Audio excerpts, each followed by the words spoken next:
Si on ne peut pas les enlever, si on n'arrive pas à les enlever, c'est un mystère déjà qu'ils soient là depuis je ne sais pas combien d'années. Parce que depuis 2003, vous avez parlé tout à l'heure, depuis 2003, et la mort du feu Fouet perd son âme, le Cameroun n'a pu briller sur le plan international.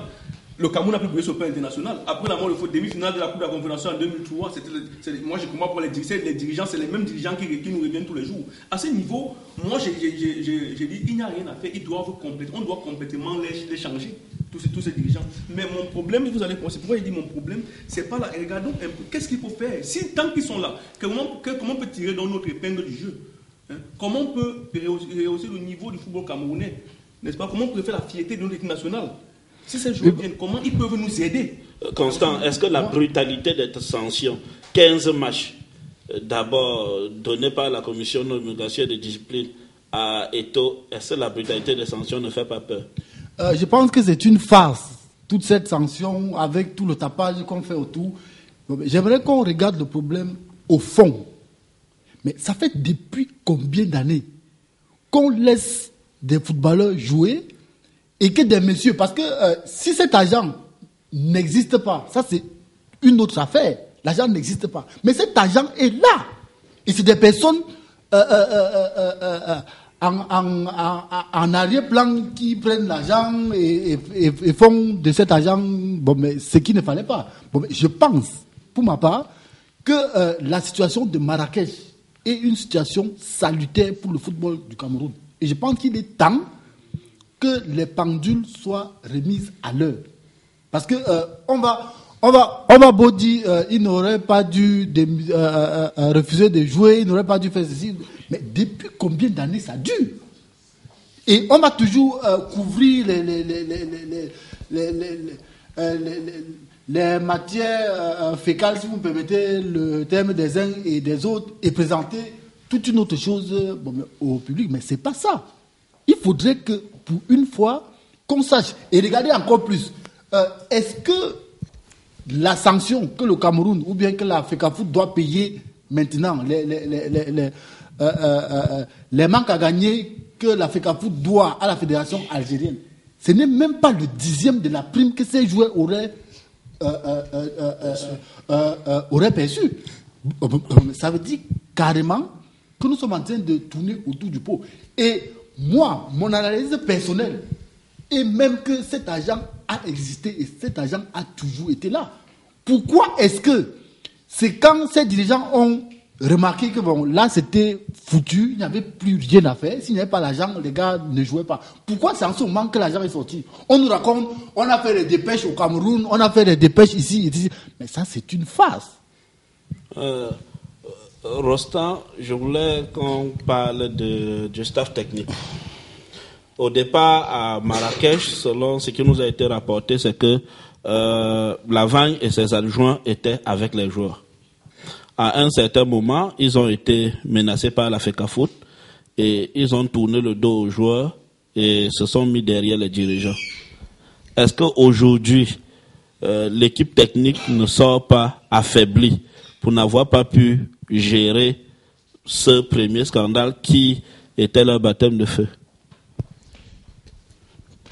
Colbert, écoutez, généralement dans un club, dans une équipe, même pas une équipe nationale, quand il y a, dans un team en général, quand il y a une discordance, ça ne fonctionne pas. Que ce soit clair et net. Et en ce qui concerne l'équipe nationale, je vais d'abord revenir sur le point de la sanction parce que je n'ai pas eu l'occasion de parler. Je ne suis pas un gros bavard, je n'aime pas discuter n'importe comment.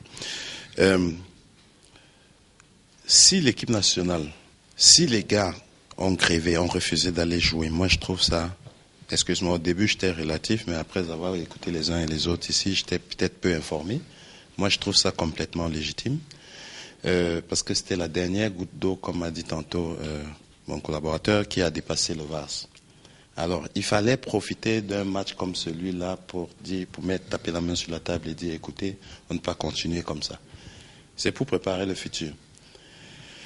Quant à Lavagne, moi, je ne le connais pas. Je sais qu'il a entraîné Coton Sport. Bon, je ne sais pas ce qu'il a gagné. Moi, je ne vais pas le juger en tant qu'entraîneur ou je ne suis pas un technicien. Le double champion du Cameroun.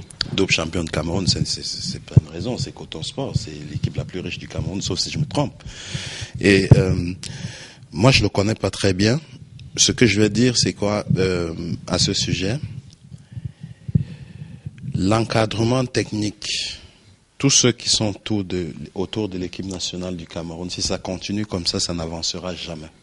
Je dis parce que j'ai vécu.